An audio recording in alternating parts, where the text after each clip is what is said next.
오늘 우리에게 주신 하나님의 말씀 보도록 하겠습니다.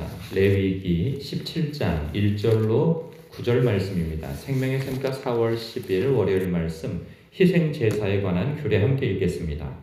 여호와께서 모세에게 말씀하여 이르시되 아론과 그의 아들들과 이스라엘의 모든 자손에게 말하여 그들에게 이르기를 여호와의 명령이 이러하시다 하라. 이스라엘 집의 모든 사람이 소나 어린 양이나 염소를 진영 안에서 잡든지 진영 밖에서 잡든지 먼저 회막문으로 끌고 가서 여호와의 성막 앞에서 여호와께 예물로 드리지 아니하는 자는 피 흘린 자로 여길 것이라.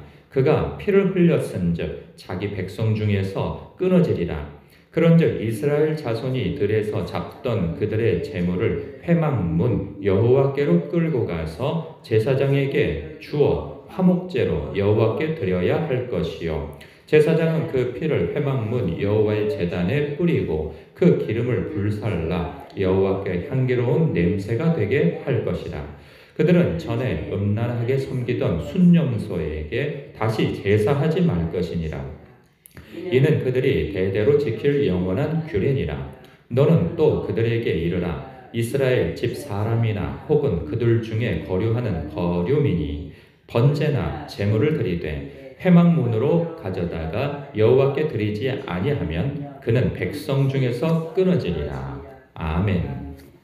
신앙생활을 하다 보면요, 보편적이지는 않지만 특별하게 그 사람의 신앙 성장을 위한 훈련을 목적으로 무엇인가를 해야 할 때가 있죠.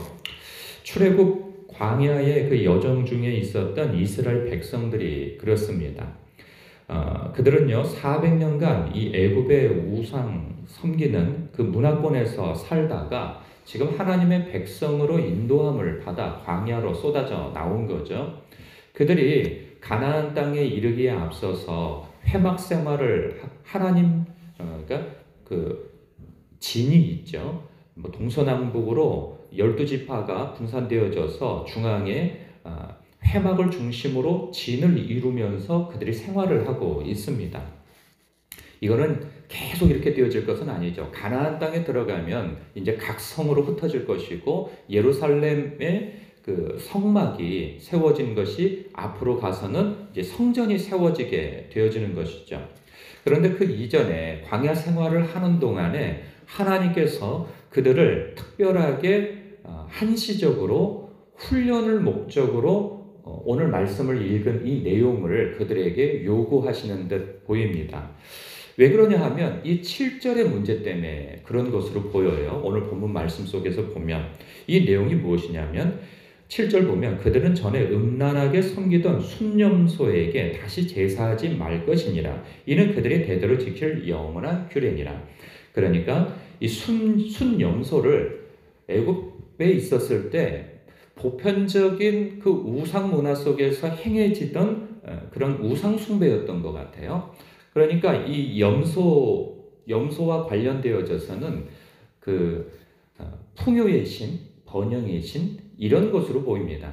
근데 이 염소를 잡는 것인지 아니면 염소의 형상을 가지고 있었던 그런 어떤 신이었는지, 그래서 이제 염소를 잡아서 그 신에게 제사를 드렸던 어떤 행위가 그들에게 여전히 남아 있었던가 봅니다. 그래서 먼저는 대대로 그들이 그 순염소에게 다시 제사하지 말 것에 대해서 명령하심과 동시에 그 민속신앙이나 아니면 그들의 몸에 배었던 그런 우상을 섬기는 그런 제사의 습관을 완전히 끊어버리려고 하시는 목적에서 이와 같이 명령을 하시는 거죠. 뭐냐면 3절 이하의 말씀이에요. 이스라엘 집의 모든 사람이 소나 어린 양이나 염소를 진영 안에서 잡든지 진영 밖에서 잡든지, 그러니까 짐승을 먹을 수 있는 짐승을 잡을 때 이 목적이 진영 안에서 잡는 것은 제사 목적에서 잡는 것이 될 것이고, 진영 밖에서 잡는 것은 그 회막에서 잡는 것이 아닌 그 식용으로 먹기 위하여서 짐승을 잡게 되어질 그때를 이야기하는 것이죠. 그런데 제사 목적이든 식용 목적이든 할 것 없이 모두 다 4절 그리고 8절, 9절에서 언급되어지는 것처럼 먼저 회막문으로 끌고 가서 여호와의 성막 앞에서 여호와께 예물로 드리지 아니하는 자는 피 흘린 자로 여길 것이다. 그가 피를 흘렸은즉 자기 백성 중에서 끊어지리라 말씀하고 있는 거예요. 그러면서 좀 더 설명하자면 그것을 제사로 승화를 먼저 하라는 거죠. 그러니까 그런즉 이스라엘 자손이 들에서 잡던 그들의 재물을 회막문 여호와께로 끌고 가서 제사장에게 주어 화목제로 여호와께 드려야 할 것이라는 거예요. 생각해 보세요. 제사 드릴 짐승은 회막에 끌고 가서 하는 것이 당연하죠. 그렇죠? 그런데 문제는 내가 이거 제사 드릴 게 아니고 우리 가족이 식용으로 쓰려고 이 양을 잡든지 소를 잡든지 그런단 말이에요. 그런데 이것까지 전부 다 회막에 가져가서 이 짐승을 도살을 해야 되는 거예요. 그리고 그냥 도살을 해서 가지고 오는 것이 아니고 거기서 화목제를 드려야 되는 거예요. 이게 이해가 가십니까? 이해가 안 가죠? 그렇죠. 그런데 이것이 광야 생활할 때만 한시적으로 허락되어진 것이지 명령하신 것이지 가나안 땅에 들어가서는 이렇게 할 수가 없어요. 하려고 해도. 아니 거리가 좀 멀어요. 아니 그 고기 좀 먹으려고 이 양을 잡으려고 하는데 예루살렘까지 가요? 저기 단지파에 있는 사람들이 그럴 수는 없는 거죠. 그런데 지금은 이제 진으로 이루어지기 때문에 그게 가능해요. 그런데 왜 이렇게 하시는가 하는 특별한 목적이 있는 거죠. 예를 들자면 이런 거예요. 저도 어렸을 때 보면 그 어른들이요, 뭘 음식을 드실 때 꼭 고수레하고 바깥에다가 뭘 막걸리를 드실 때 바깥에다 확 찌끌던가 아니면 뭐 음식을 먹을 때 고수레하고 바깥에다가 이렇게 던져요. 어렸을 때 왜 저렇게 하나 그런 생각이 들었어요. 그리고 어떤 큰 뭐 경사가 있다던가 사건이 있다던가 뭐 회사를 이제 뭐 운영 개업을 한다던가 이럴 때 보면 꼭 고사를 지낸단 말이죠. 그러니까 어떤 번영을 목적으로 습관적으로 하는 그런 행위들이 있어요. 그런데 이러한 것들이 기독교 안으로 들어와서 신앙생활을 함에도 불구하고 이 습성이 끊어지지 않아서 그와 비슷한 어떤 민속 신앙이나 뭐 이런 것들이 몸에 배인 어떤 행동들을 한단 말이죠. 그러니까 이스라엘 백성들은 400년 가까이를 그런 풍속 가운데에서 애국 풍속 가운데서 살다 보니 이게 갑자기 없어지는 것이 아닌 거죠. 그럴 때는 하나님께서 강력하게 그들을 훈련을 목적으로 이런 명령을 하시는 거예요. 왜? 말씀 중심으로 살아라, 회막 중심으로 살아라. 이거 표현하면 오늘날로 교회 중심으로 살아라, 말씀 중심으로 살아라, 예배 중심으로 살아라 이렇게 요구하시는 거죠. 그러면 신앙이 좀 어느 정도 있으면서도 마음에 조금 이렇게 억하심정이 드는 사람이 있어요. 오늘날 보면 옛날에는 우리가 다 단순해가지고 말씀 중심, 교회 중심, 뭐 예배 중심 이러면 우리가 다 순종하고 받아들였어요. 그런데 요즘엔 그러지 않아요. 아니 꼭 교회에 가서만 예배를 드립니까? 아니 꼭 새벽 예배를 교회에서만 드리라는 법 있습니까? 집에서 골방 안에서 드려도 새벽 예배고 뭐 이런 식의 논리를 편단 말이죠. 그리고 꼭 뭐 교회 중심으로 삽니까? 우리가 이제는 만인 제사장의 삶에 있어서 저기 뭐 바닷가에 가서도 예배를 드릴 수 있고 산에 가서도 예배를 드릴 수 있고 어디 공원에 가서도 예배를 드릴 수 있고 그러니 그 교회 중심이라고 하는 것은 너무 편협한 생각입니다. 이제는 우리가 회사 안에서도 예배를 드릴 수 있고 그리고 우리가 어느 곳에 있든지 하나님의 나라라고 하고 또 우리가 하나님의 백성으로서 만인 제사장으로서 그곳이 예배당처럼 얼마든지 쓰여질 수 있는데 왜 꼭 교회 중심 그럽니까? 그러니까 교회가 성도들을 잘못 기르고 있는 것 아닙니까? 또 이렇게 너무 또 나가는 분들이 있어요. 그 마음을 모르는 바는 아니에요. 그러나 신앙생활을 막 시작하는 사람들에게 있어서 꼭 필요한 것이 무엇이냐? 말씀 중심이고 하나님 중심이고 교회 중심이라는 거예요. 이것이 훈련되지 아니하면 우리가 더 나아갈 수가 없는 거예요. 그분들이 이야기하는 우리가 하나님 나라의 그런 말씀의 통치를 곳곳 교회 바깥에서도 곳곳에서 우리가 순종하며 살아야 하는 이것은 교회 안에서 먼저 선행되어지지 아니하면 바깥에서도 안 된다는 거예요. 사람들이 이게 꼭 뒤집어서 생각하는 경우가 많아요. 바깥에서 잘하면 안에서도 할 수 있다고 생각하는 거예요. 근데 그렇지 않은 거죠.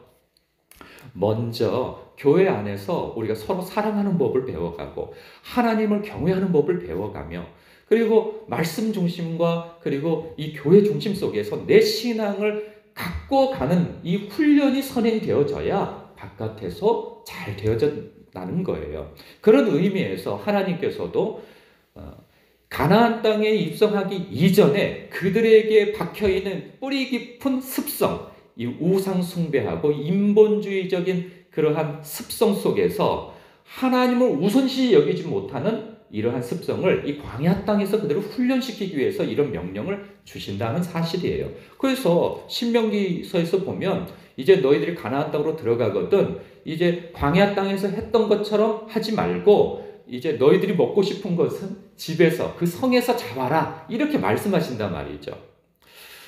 우리도 우리의 이제 뭐 신앙의 여정 속에서 처음 신앙생활을 하는 사람뿐만 아니라 우리 기신자들도 이미 성숙되어졌다고 여겨지는 우리들도요. 어느 한편에서는 특정한 기간 동안에 우리 훈련 목적으로 새벽 기도를 결단한다든가 아니면 어떤 작정 기도를 한다든가 혹은 교회 중심, 말씀 중심을 위하여선 내 몸을 은혜의 장소에 두어서 신앙생활을 훈련할 필요가 있는 것이죠.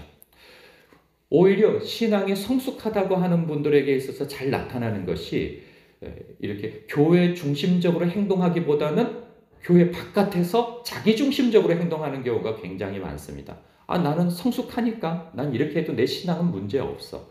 그런데 여러분 신앙생활은 자기 개인만 잘 세운다고 되는 문제가 아닙니다.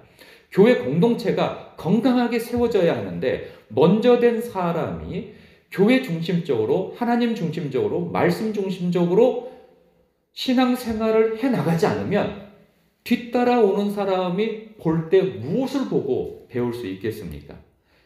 교육은 말로 되어지는 게 아니에요. 먼저 된 사람들이 어떻게 그 신앙생활을 하는 것이냐 그것을 보고 따라가거든요. 그런데 성숙하다고 하는 분들이 새벽 예배나 아니면 주일 성수나 혹은 다른 예배에 있어서 게을리한다면 물론 중심에 들어가서는 게을리하는 것이 아닐 수 있어요. 저는 집에서도 따로 기도합니다. 저는 집에서도 따로 말씀을 읽고 묵상하고 합니다. 저는 집에서도 예배를 드립니다. 방송으로 예배를 드립니다. 그럴 수 있어요. 그 개인적으로 얼마든지 신앙생활을 영위해 나갈 수 있어요. 그러나 이것이 공동체를 세워가는 주님의 몸된 교회를 세워나가고 또한 자기 신앙을 건강하게 세워나가는 데 있어서는 그것이 오히려 약점이 될 수 있다는 사실입니다. 그렇기 때문에 우리 스스로를 이 말씀에 비추어 돌아보면서 내가 먼저 된 자로서 행해야 할 일들이 이런 일이구나 라며 스스로 돌아보아 훈련의 목적에서 교회 중심, 예배 중심, 말씀 중심 그리고 또 나중된 자의 위치에서 내 신앙생활에 있어서 내가 무엇인가를 끊어내기 위해서는 지금 한시적으로라도 이렇게 신앙 훈련을 해갈 필요가 있겠구나 라고 이 말씀 묵상 안에서 판단하여 훈련을 해나가는 저와 여러분 되시길 주님의 이름으로 축복합니다. 이 말씀이 우리의 신앙을 더 성숙한 자리로 이끌어가는 그러한 촉매제가 되어지길 바랍니다. 기도하겠습니다.